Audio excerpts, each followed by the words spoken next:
Nous, c'est une collaboration déjà qui pour moi a du sens parce que il y a une ligne éditoriale chez Tide comme chez Bleu Mode qui résonne avec ce qu'on fait chez Matières Premières et le travail créatif sur la beauté brute des choses. Moi, c'était quelque chose qui me semblait assez évident. Évidemment, l'admiration que j'ai pour le travail de Julien et de Bleu Mode.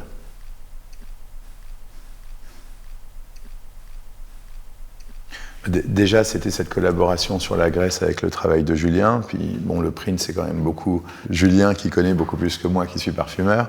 Et c'est vrai que, bon, on aimait le traiter. Toi, tu m'as toujours dit que voilà, c'était quelque chose qui était en lien et que Tide avait vraiment ce grain et cette manière de traiter les choses qui allait être vraiment en ligne avec ce qu'on fait, quoi. Ouais, je pense que c'était important aussi d'imprimer, d'avoir un objet physique. De nos jours, il y a beaucoup de digital, un peu trop même. Et c'est vrai que de revenir un peu au format papier, avec une belle impression, un beau papier, créer un objet physique qui est le fruit de cette collaboration, je pense que c'était vraiment important pour ce projet-là. Ce qui nous a plu aussi, c'est qu'en rencontrant les équipes de Tide, il y a vraiment cette volonté d'aller vers de l'authenticité et qui, pour moi, résonne vraiment avec ce qu'on fait, quoi. En termes de parfum, la recherche d'authenticité, elle répond à un besoin de vérité que je trouve très, très important. Finalement, au fur et à mesure des années, moi je suis né dans les années 70, les années 80, 90, c'était un peu le royaume du marketing. On a grandi avec ça, on a grandi avec finalement une certaine conception du parfum qui était imaginée. Donc finalement, cette quête de réalité, elle passe par l'authenticité. Et je trouve que souvent, en parfumerie, le marketing cache presque ce qui est de plus beau, c'est-à-dire le travail de la terre, l'ingrédient, même les outils. Donc il y a toute cette idée de revenir à la base, de revenir au vrai, de revenir à l'effort et essayer de l'élever, mais l'élever en restant dans des choses qui ont du grain, qui ont de la patine. Et du coup, souvent on dit, tu vois, quand on parle de parfum, je crois que c'est comme toi, en photo on parle de patine parce qu'il y a des textures qu'on veut préserver et quelque part la communication, le parfum, ce qui est beau dans le métier du parfumeur, il faut que ce soit montré. Donc moi c'est un truc qui m'a toujours beaucoup touché parce que j'évoluais là-dedans dans mon travail, je regardais des gens travailler dans les champs depuis mon plus jeune âge. J'ai grandi avec des parfumeurs qui étaient des gars qui étaient très directs, qui avaient un côté brut, mais qui étaient comme des vrais artistes, quoi. Et quelque part, je trouve que c'est ce qu'il y a de plus beau dans la façon de faire un parfum. Et j'avais l'impression que c'était un peu trop caché. Et quand on parle du travail qu'on a fait ensemble, moi, c'est ce que je voyais vraiment avec Julien et Bleu Mode, quoi. C'est ce côté radical, direct, voilà, où on sent qu'il y a une forme de vérité. Moi, c'est venu je pense que c'est l'inspiration de là où j'ai grandi, de Sète, qui est une ville très authentique, où il y a un peu de touristes, mais c'est pas du tout comme Cannes, où c'est le sud de la France, un peu plus vrai, on va dire. C'est pas Saint-Tropez ni Cannes, donc ça a commencé par là.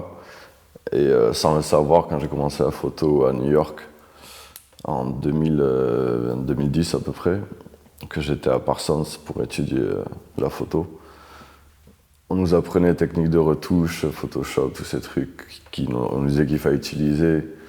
J'ai essayé, ça m'a pas vraiment plu. Et de moins en moins, après, dans mon travail, je l'ai utilisé. Et au final, je me suis dit, en fait, je vais assumer, c'est pas du tout moi. Je vais simplement faire de la photo un peu plus brute, un peu plus en relation avec moi-même. Et au final, c'est ce que j'ai gardé. Ça a été un peu mon style qui t'a plu, apparemment. C'est un peu comme ça que c'est né. Et puis après, j'ai gardé. J'en ai fait un peu ma signature, mais c'est vrai que c'est venu simplement sans trop y réfléchir. C'était un peu inné, quoi. Je me suis dit, en fait, ça, c'est pas pour moi. J'aime pas trop passer des heures devant un ordinateur. Je préfère dehors faire mes photos et les livrer, les publier telles quelles, avec un minimum de retouches évidemment, mais sans trop faire du graphic design, quoi, parce qu'au final c'est plus de la photo après. Ouais, pour aller dans le sens de ce que dit Julien, moi je suis originaire de Grasse, c'est une ville méditerranéenne comme Sète. C'est une ville qui s'est construite autour de la parfumerie, c'est connu comme étant la capitale de la parfumerie, mais c'était une ville qui était agricole surtout, où du coup tu grandis avec des gens qui ont les mains dans la terre, qui en même temps il y a tout un volet industriel. Et quand je fais des parfums, moi j'ai souvent cet amour de la matière brute. C'est-à-dire que quand tu es parfumeur, tu mélanges des ingrédients, mais tu pars d'une matière première. Autour de moi, j'ai toujours eu des gens qui m'ont dit les parfums, on ne comprend pas ce qu'il y a dedans, c'est trop mélangé, c'est trop complexe. Et en même temps, ces mêmes personnes, quand je les avais dans mon atelier et qu'on sentait, pour passer du bon temps, des matières premières et tout, il y avait une beauté évidente de la matière. Mon approche dans la parfumerie, c'est de préserver la beauté d'une matière, ne pas trop la changer et ne pas trop essayer de la tordre, quoi. C'est plutôt la préserver, arriver à la rendre très visible.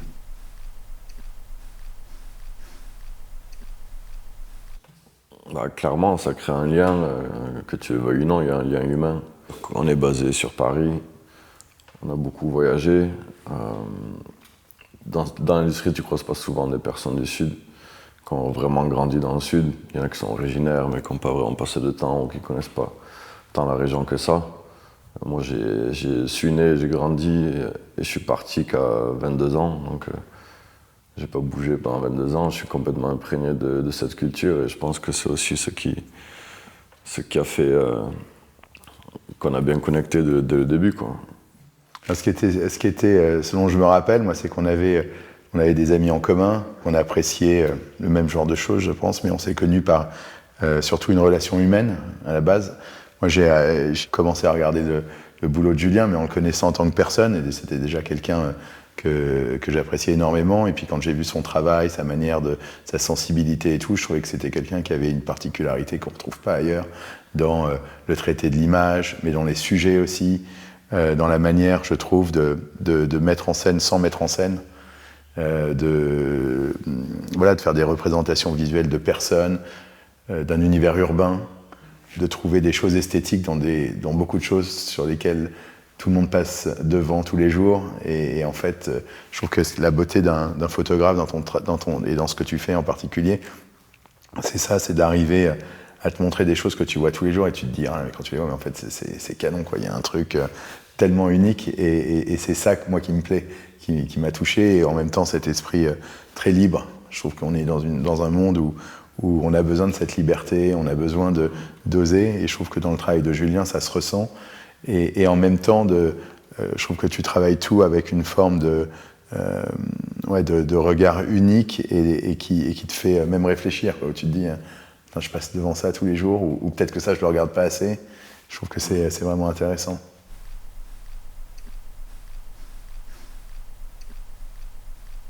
Au début, l'idée me plaisait évidemment de collaborer avec Matières Premières.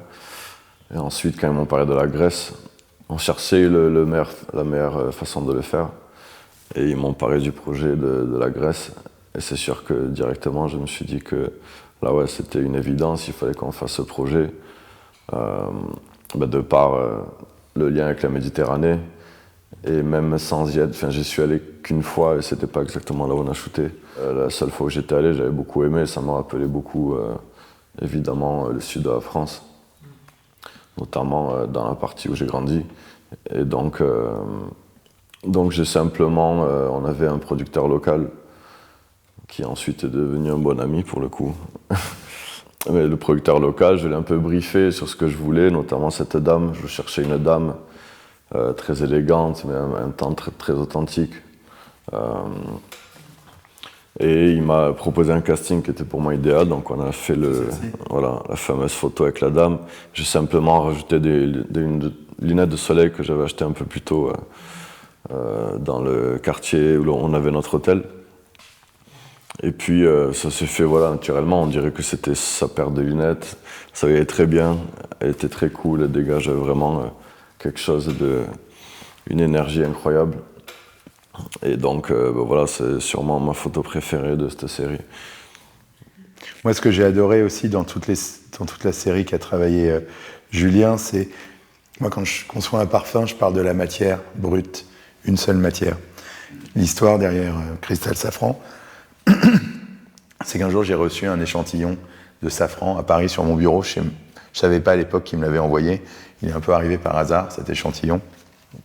Et c'était donc écrit essence de safran de Grèce. Et souvent ma représentation esthétique d'un parfum, elle part d'un ingrédient.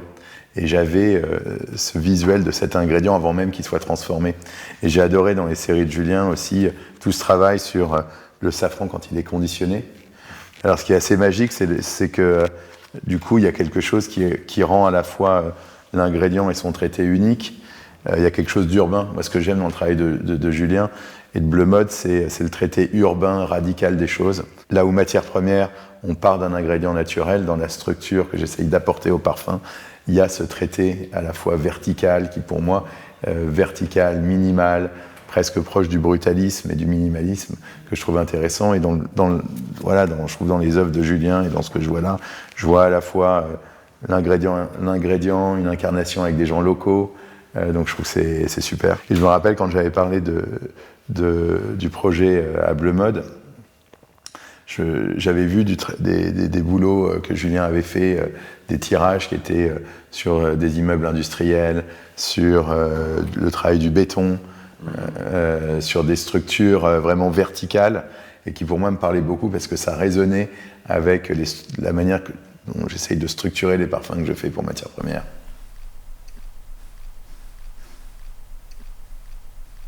Déjà, quand je travaille, je réfléchis pas trop à où vont les tendances et ce que fait l'industrie, vraiment, sincèrement. Pour moi, quand j'ai conçu matière première, j'étais plutôt à me dire de quoi j'aurais envie. Qu'est-ce que je porte et les gens autour de moi avec qui je suis. Est-ce que les parfums qu'on leur propose aujourd'hui, est-ce que c'est en phase avec ce qui se passe, avec ce qu'ils sont, avec ce qu'ils veulent porter. Et matière première, c'est né comme ça, d'une approche assez intuitive, mais qui correspondait à des gens avec qui je vivais. Et du coup, pour répondre à ta question, après une collaboration, elle est d'ordre humaine. C'est un choix, mais en même temps, c'est surtout une envie. Et parce qu'il y a cette quête dans mon travail d'authenticité que je retrouve avec Julien. Et du coup, tu collabores avec des personnes dont tu admires le boulot, quoi. Et c'est surtout ça qui guide l'envie, plus que vouloir prendre une direction en particulier. Moi, j'ai toujours aimé ce que faisait Julien, et je trouvais que ça résonne avec le monde dans lequel je vis. Pour reprendre ta question, je trouve que c'est aussi un point commun qu'on a entre Bleu Mode et matière première, c'est le fait de ne pas suivre des tendances. Dans des domaines créatifs, on peut créer en suivant des tendances, et on peut créer en s'y opposant, ou on peut créer sans se poser trop de questions. Moi, j'ai cette impression. J'ai grandi avec des sculpteurs, des peintres, j'ai une famille d'artistes, et j'ai toujours eu cet environnement autour de moi. Et on se pose pas la question, est-ce que c'est de l'art, est-ce que c'est de la création et tout. On fait des choses qu'on a envie de faire parce qu'elles te font du bien, quoi.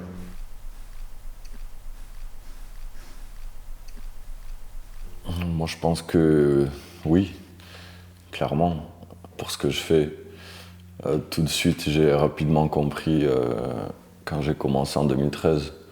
Au tout début, je me postais jamais, je commençais par les réseaux, parce que bon, de nos jours, c'est quand même primordial d'avoir une présence en ligne. Et au début, quand j'ai commencé, je mettais comme mon travail. C'était à l'époque, il n'y avait pas encore les stories, ce genre de trucs, donc bon, sur le feed, je postais comme mon travail. Mon but, c'était pas forcément de me mettre en avant. Et au fur et à mesure, j'ai réalisé que plus je dis pas qu'il faut non plus que se mettre en avant, c'est le travail en premier. Mais que je partageais un peu mon quotidien, mes goûts, ça contribuait à comprendre un peu mon processus créatif, à comprendre ce que j'aimais vraiment, me rapprocher aussi de la communauté qui me suit et qui veut en savoir plus sur comment je travaille en général, puisque bon, à ce stade, mon travail, c'est ma vie. Je suis à mon compte depuis 12 ans, je fais ça tous les jours. Il n'y a pas vraiment de day off ou de week-end. C'est la vie que j'ai choisie, je me régale, mais j'ai pas l'impression de travailler. Mais je veux dire, je pense qu'à ce stade, c'est obligé de passer par là, de se mettre un minimum en avant. C'est pas forcément la partie que je préfère, mais je comprends que c'est nécessaire aussi, et ça peut que aider à développer le business en règle générale. Et puis en plus, je trouve que dans ton travail, il y a vraiment des partis pris, il y a des choix. Ouais, voilà. Donc il y a aussi une nécessité de s'impliquer presque physiquement dans la matière, quoi, dans ce que tu fais, tu vois, dans l'échange. Et ça allait progressivement. Pour revenir à ce que je disais, quand j'ai commencé, je mettais strictement que mon travail sur... j'ai que Instagram, donc je travaille qu'avec ça, que sur Instagram. Et ensuite, dès que des fois je mettais un peu ma personne, j'avais des « ah, c'est cool et tout », enfin, on m'encourageait à le faire un peu plus. Ça intéressait aussi les marques parce qu'elles comprennent un peu mieux tout ce qu'il y a derrière. C'est pas simplement de la photo, mais c'est tout un lifestyle. Et puis en plus, je trouve pas que tu te mettes en avant, mais pour moi, c'est plus que tu montres le backstage de ce qui se passe. Et c'est ça qui intéresse les gens, quoi. Les gens qui me connaissent, ils sont pas surpris de voir mon travail, je pense. Puisque ça c'est vraiment le reflet de qui je suis, quoi. On aime ou on n'aime pas, évidemment, mais voilà. Et puis en plus, je ne vais pas mentir, quoi, c'est moi. En plus, je trouve qu'avec les artistes et les photographes en particulier, on aime toujours connaître un peu leur vie.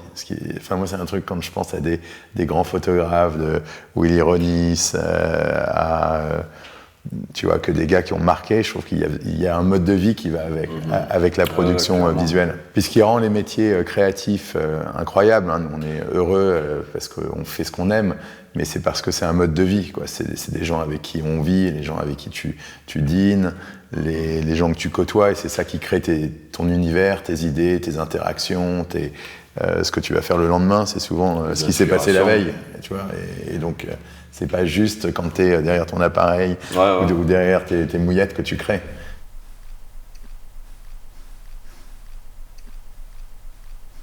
En fait, la particularité, c'est que sur une maison comme Matière Première, je suis à la fois parfumeur et directeur créatif sur ce qui est visuel, sur le flacon, les noms et tout. Donc il y a une forme de cohérence que je recherche parce qu'on est dans cette quête d'authenticité qui est liée à la création d'un parfum et tout ce qui s'ensuit. Quand tu es parfumeur, en fait, tu es aussi le gage de la qualité. C'est-à-dire que moi, au sein de Matière Première, je suis celui qui va m'assurer que les productions sont au niveau qu'elles doivent être, un niveau d'excellence. Je vais m'assurer que toute la partie agricole est faite dans les attentes que j'ai, c'est-à-dire que tout soit organique, qu'on respecte tous les process d'extraction et tout. Et puis, il va y avoir aussi toute une phase où je vais vouloir m'assurer finalement que ce qui finit dans un flacon est conforme à ce que j'ai créé. Donc du coup, je pense que l'incarnation, elle est aussi un gage de qualité. Donc ça, c'est un élément. Et le deuxième, c'est plus sur un point de vue créatif. Moi, j'ai toujours admiré les maisons où il y avait un créateur vivant. Parce que c'est une manière aussi de donner une direction et en même temps qui n'est pas forcément rationnelle. Et moi, c'est ça qui me plaît aussi dans la création, c'est que je trouve que les plus belles maisons se sont souvent faites lorsqu'il y avait un créateur vivant et que les choix étaient faits par des personnes qui assumaient des choix audacieux, des partis pris particuliers, des collaborations uniques. Et voilà, donc pour moi, l'incarnation, elle est intéressante pour ça, pour ce gage d'authenticité. Et puis ça donne aussi une forme de cohérence et de style qui est nécessaire à une maison de parfum pour que d'un parfum à l'autre, ce soit le même parfumeur qui les ait créés et qui ait donc une patte. Et je trouve que souvent les gens recherchent ça dans une maison, en tout cas moi c'est ce que je recherche, c'est un style, une patte, arriver à avoir une forme d'intuition créative qui fasse qu'il y ait une cohérence entre chaque parfum.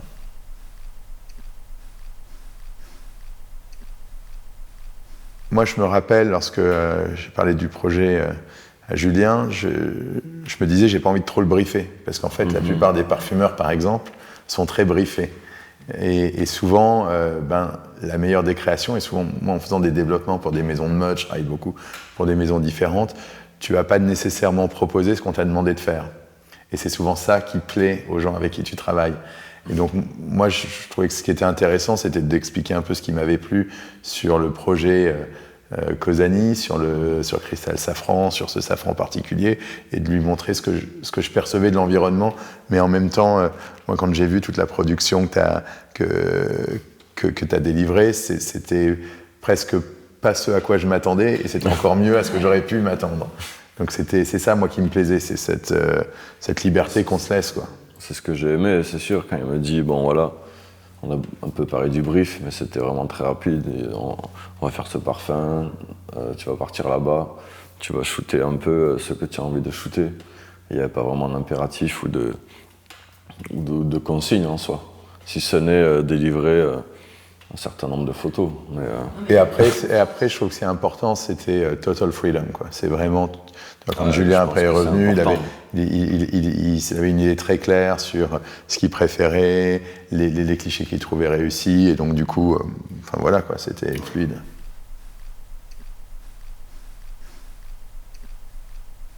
En parfum, j'essaye, et notamment pour matière première, d'avoir une approche qui n'est absolument pas intellectualisée. Elle est très factuelle. C'est d'ailleurs cette confiance dans la beauté brute que te donne la nature quand elle te donne un ingrédient. Il faut savoir qu'un ingrédient naturel, c'est déjà une création. Ça a plein de facettes, c'est-à-dire que quand tu vas sentir, par exemple, le safran qui vient de Grèce, il va y avoir une partie lumineuse, une partie résineuse, il va y avoir une partie épicée, une autre partie boisée. Et donc c'est déjà complexe. Donc moi, lorsque je crée un parfum, j'essaie de préserver cette complexité et de pas trop compliquer les choses. Parce que je trouve que ce qu'il y a de plus beau, c'est que lorsque quelqu'un porte un parfum et qu'il se passe quelque chose entre lui et ce parfum. Et donc ça, moi, j'en fais pas partie. Donc j'essaye justement de, quelque part, effacer ce genre de référent à des souvenirs potentiellement personnels et de rester dans quelque chose de très factuel. Je sens un ingrédient, je le trouve beau et je me dis comment est-ce que je le transforme en parfum. Et après, c'est lorsqu'il est porté, parce qu'il diffuse, parce qu'il va durer plusieurs jours sur la peau et tout, que la personne va avoir des commentaires, qu'il va se passer des choses dans sa vie et qu'elle va se créer elle-même son histoire avec le parfum. Et donc pour moi, c'est ça, je trouve que c'est hyper important. Et en photo, quand j'ai une photo que j'aime, tu vois, et dans ton travail en particulier, regarde des photos que je vais comprendre instinctivement, parce qu'esthétiquement, je vais les trouver belles, mais à chaque fois que je vais les regarder, je vais me dire, il y a quelque chose de nouveau que je vois dedans. Ça, je trouve que c'est un truc qui est beau, que je trouve dans des créations aussi bien en parfumerie et en photo sublimes, c'est quand il y a cette forme de simplicité qui, pour moi, est une méga sophistication, quoi. Oui, là, on peut déjà répondu à ma partie, mais moi, je pense que quand tu crées avec le cœur, tout simplement. Enfin, tu crées avec ce qui te parle à toi, ce qui te semble logique et inné. Forcément, ça va transmettre des émotions à ceux qui regardent la photo, parce que c'est toi qui... En fait, tu n'as pas trop réfléchi. Tu t'arrêtes dans les trucs du quotidien, comme il disait, que les gens ne regardent pas forcément, ils passent devant sans trop s'intéresser, et au final, moi je m'inspire vraiment du quotidien, des voyages, de toute mon expérience depuis Sète jusqu'à New York, tous mes voyages. Donc forcément ça crée des émotions, je pense, dans les photos.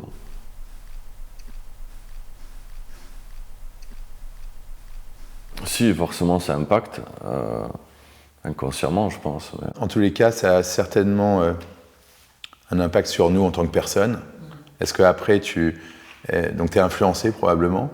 Après, est-ce que ça s'en ressent dans ton travail? C'est une question mark, tu vois, que j'ai. Mais tu vois, je vois dans la réflexion sur des noms, sur des impressions colorielles, parce que tu vois, en termes de parfum, tu penses en expression colorielle. En tout cas, moi, j'ai une représentation visuelle de ce que je vais créer avant de le faire, avant de mélanger les ingrédients. Mais je trouve que oui, ça a un rôle, l'époque dans laquelle on vit, tu vois, la notion sur du parfum, la notion de plaisir que tu veux donner, la notion d'originalité. Je trouve que c'est des choses qui vont guider ton envie de transgression ou de caution de familiarité que tu vas donner dans un parfum. Est-ce que les gens vont comprendre ce qu'ils sentent ou est-ce qu'ils vont pas comprendre? Est-ce que tu as envie qu'ils voient une facette claire ou une facette sombre d'un ingrédient? Ça, je trouve que ça... Moi, je suis quand même influencé par mon environnement, certainement.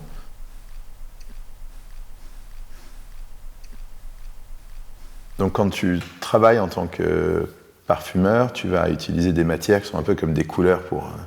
Et donc, ces couleurs, moi, je vais réfléchir aux ingrédients avec lesquels je vais pouvoir composer un parfum en me disant, est-ce que c'est un ingrédient clair? Est-ce que c'est un ingrédient sombre? Quelle tonalité ça va donner? Et il y a une notion aussi de rythme et de contraste. C'est-à-dire que quand je vois... parallèle avec de la photo, quand je vois du Helmut Newton, ou quand je vois ça, je vois des contrastes entre des tonalités claires, des tonalités sombres. Quand je vois le travail de Julien, je vois des contrastes entre de l'humain et de l'urbain. Je vois, et le parfum, c'est pareil, c'est-à-dire que je vais voir des matières premières qui vont peut-être être sensuelles et représenter des choses plus chaudes, et d'autres matières premières plus froides qui vont donner de la structure. Je vais aussi penser en termes de forme, des notes horizontales qui vont être plus généreuses, plus souples, plus tendres, et puis des notes plus verticales qui vont être plus sèches, plus rêches, comme des bois, des épices, des notes plus horizontales comme de la vanille. Le safran, pour moi, c'est une note très verticale, presque lumineuse. Et donc, du coup, c'est en dosant ces ingrédients que je vais donner une forme de dimension à mon parfum et une forme et des couleurs. Mais j'essaye quelque part dans mon boulot de ne pas mettre trop de couleurs ou trop de couleurs différentes. C'est-à-dire qu'il peut y avoir une forme une forme de texture qui doit être préservée, mais qui doit surtout avoir une dimension à la fois horizontale et verticale. Je ne sais pas si ça te parle beaucoup, mais voilà, je trouve que donc, quand je regarde, et avec Julien, on a senti des matières, mais quand je sens des matières, chacun a un ressenti un peu à soi, quoi. Et c'est ça qui fait la beauté de la création pour un parfum.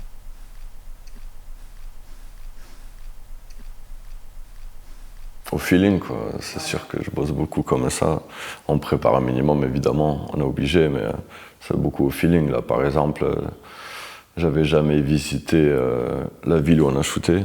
C'est simplement la prod, il me demandait comment on va faire pour shooter, quelle personne, à quelle heure, tout ça. J'ai dit écoute, on y va et on va voir ce qui m'inspire et on va shooter sur le tas comme je fais d'habitude. Parce que j'avais carte blanche, là, je peux me le permettre, mais sinon, évidemment, pas faire tout le temps ça. Mais là, c'était une bonne opportunité pour le faire, en tout cas. Ce qui est assez dingue sur ce safran en Grèce, déjà, il est cultivé par à peu près 900 familles. C'est au dos du mont Olympe, c'est dans une vallée qui est presque, où il y a une lumière très, très claire, presque limpide. Et lorsque j'ai créé Cristal Safran, j'avais à l'image, tu vois le bloc de verre bleu là, j'avais ça dans la tête. Et alors que les gens pensaient que le safran c'est rouge, évidemment. Alors que moi, quand je sentais ce safran, là, qu'on a là, tiens, on va le ressentir, mais quand je sentais ce safran, j'avais une vision très limpide, claire de cet ingrédient. Bleu, d'ailleurs, alors je ne sais pas si c'est parce qu'il venait de Grèce et que la Grèce, le drapeau est blanc et bleu, mais j'avais une vision pas du tout rouge, épicée, gustative, j'avais justement une impression limpide. Et quand tu te retrouves dans cette vallée, t'as ce côté, tu vois très loin, t'as une lumière qui est très claire, et tu vois, c'est ce qui a guidé même le nom. Après, quand on a fait Cristal Safran, j'avais avant même ce bloc bleu là en tête. Et donc c'était arrivé à, dans le nom, retranscrire ce que olfactivement j'avais essayé de créer.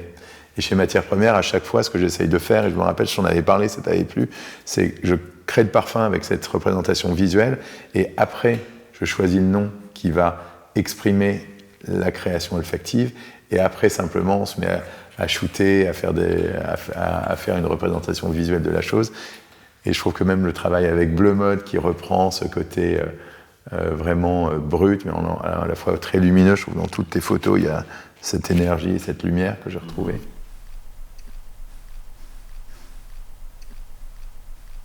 Pour moi, c'est primordial. Si je voyage pas, je suis pas du tout inspiré. J'ai pas envie de... Il n'y a rien qui m'anime vraiment. C'est pour ça que je suis très peu à Paris, tout le temps en voyage quelque part, même si c'est pas hyper loin, même si c'est dans le sud de la France, ou pas obligé de prendre l'avion tout le temps, mais je veux dire, je m'ennuie vite, et quand je m'ennuie, je suis pas inspiré. Et donc, forcément, je suis quasiment obligé de bouger constamment. Pour moi, le voyage, c'est immense, si tu veux, la source d'inspiration, notamment parce que, juste de manière très primaire, tu vas chercher des ingrédients. Tu vas dans un pays et tu vas passer une semaine avec des gens qui vont cultiver une matière. Tu vas t'imprégner de cet environnement. Et une matière première, elle est belle, mais son caractère va changer suivant l'endroit où elle pousse. Donc la même matière qui va pousser dans un continent ou dans un autre ne va pas sentir pareil. De la même manière qu'on va se retrouver, par exemple, si tu sens de la fleur d'oranger qui vient d'Italie, d'Espagne ou de Tunisie ou du Liban, elle ne va pas sentir pareil. Et ça, je trouve que c'est vraiment une vraie source d'inspiration. Et tu arrives du coup à mesurer la chance que tu as quand tu es parfumeur, parce que tu vas sourcer. Donc c'est une vraie responsabilité d'aller choisir la personne à qui tu vas acheter ta matière première et que tu vas utiliser dans tes parfums. Je voyage, j'ai aussi pas mal de producteurs qui m'envoient, tu vois, l'idée que les gens se font d'un parfumeur qui voyage tout le temps à travers le monde pour sourcer des matières premières, elle est fausse, quoi. En tout cas, c'est pas ma vie. J'ai des gens qui m'envoient des matières que je sens, je vais les sélectionner pour leur caractère olfactif, et puis après, quand j'en ai une que j'adore, je vais me déplacer pour rencontrer les gens qui la produisent, pour voir dans quelles conditions ils la produisent, pour voir s'il y a des démarches soit écologiques, soit d'ordre social. Donc tout ça, c'est des choses qui se mélangent, et c'est des savoir-faire locaux. Les matières premières, et je pense, dans la démarche, on attache une importance primordiale à ça. Finalement, quand tu utilises une quantité importante d'un ingrédient, je ne te parle pas de mettre 0,1% de quelque chose pour le clémer, je te parle de mettre 2, 3, 5, 10% d'un ingrédient. Donc, quelque part, tu contribues à la préservation d'une filière et quelque part à des savoir-faire qui sont parfois assez anciens, et en tout cas de gens qui vivent de ça. Et ça a quelque chose de, je trouve, très fort dans ce que je fais, quoi, que j'apprécie vraiment.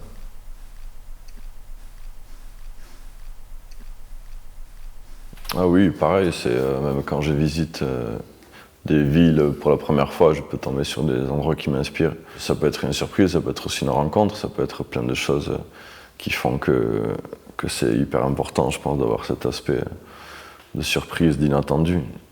Oui, enfin, tu sais, on dit souvent un parfumeur, on a une place qui est privilégiée, c'est qu'on est entre la nature et la mode. C'est-à-dire que souvent un parfumeur utilise des ingrédients qui viennent de la nature pour les styliser et en faire une création que les gens vont porter. Et je trouve que du coup, la surprise, elle se fait par la découverte d'un ingrédient. Parce que moi, je peux sentir des ingrédients que j'ai sentis pendant les 25 dernières années de ma vie. À chaque fois que je le sens, je vois des facettes différentes. Et puis la surprise, elle vient de voyages ou de rencontres, tu vois, comme avec Bleu Mode et Julien, quand je me dis, OK, ça te pousse aussi à voir d'autres choses, à te dire, OK, est-ce que je peux aller plus loin dans mon travail ? Je trouve que c'est aussi ça, l'influence des gens avec qui tu collabores. Puis pas t'ennuyer, quoi. Pas faire toujours la même chose. Ouais, c'est clair.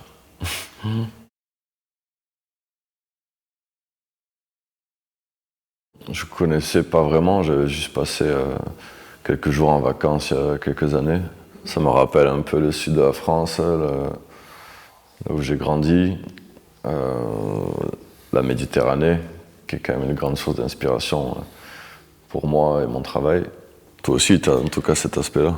Ouais, alors moi je connaissais la Grèce, mais une autre Grèce que celle où on est allé, qui était une Grèce plus typique telle que les gens l'entendent, qui était celle de la mer, des plages, des îles et tout. Alors là où on était, moi ce qui m'a vraiment plu, c'est un caractère authentique. C'est dans le nord-est de la Grèce, dans une région qui s'appelle Kozani. C'est à côté de Thessalonique, et donc c'est une Grèce plus brute, plus authentique, moins modernisée. Et ça m'a plu parce qu'il y avait quelque chose de plus minéral dans l'endroit, il y avait quelque chose de plus préservé, d'un peu rouillé, que je trouvais beau. Et en même temps, on est proche de la Macédoine, et il y a tout un côté plus brutal dans des constructions, probablement des années 40, 50, 60, qui sont très particulières. Enfin, il y a vraiment un environnement qui ressemble pas à la Grèce telle moi je la connaissais. Oui, les formes, je trouve que les formes architecturales, j'ai beaucoup travaillé pour des maisons japonaises, la lumière qui rentre dans des formes, le sens de la ligne, les points d'horizon, la profondeur, les angles, les lignes droites, je trouve que c'est des choses qui résonnent beaucoup pour moi dans la représentation que je peux me faire d'un parfum. J'ai beaucoup photographié d'architecture dans mes voyages. À une époque, je faisais beaucoup de projets perso autour de ça. J'ai même fait un livre en 2016 sur l'architecture brutaliste. Ah ouais. Donc, ouais, c'est des formes qui m'inspirent beaucoup pour mon travail. Oui, et dans cette forme de brutalisme, de minimalisme et tout, il y a un lien entre la fonctionnalité des choses et les gens. Et je trouve que, et même la nature. Et je trouve que du coup, c'est très présent dans ton travail. Tu le vois aussi dans tout ce qui est l'architectural japonais, où les structures sont mises en scène dans la nature. Et il y a aussi toujours toute cette notion de fonctionnalité par rapport à la vie de quelqu'un. Et je trouve que dans le parfum, c'est un peu ça. Tu vois, quand on en parlait tout à l'heure et qu'on disait, voilà, pourquoi est-ce que les parfums sont conçus comme ça chez les matières premières? Parce que pour moi, ils vont avec un mode de vie. Bah on en a pas mal parlé, quoi, de ces bâtiments brutalistes qui étaient un peu, qui étaient présents, de cette diversité aussi, parce qu'il y a ça, mais il n'y a pas que ça. Enfin, il y a beaucoup de choses différentes. Il y a du street, il y a beaucoup de street art. On sent que c'est une ville, par exemple, qui bouillonne créativement. Moi, j'étais assez surpris, où il y a beaucoup de créateurs, il y a une scène artistique créative très présente, quoi.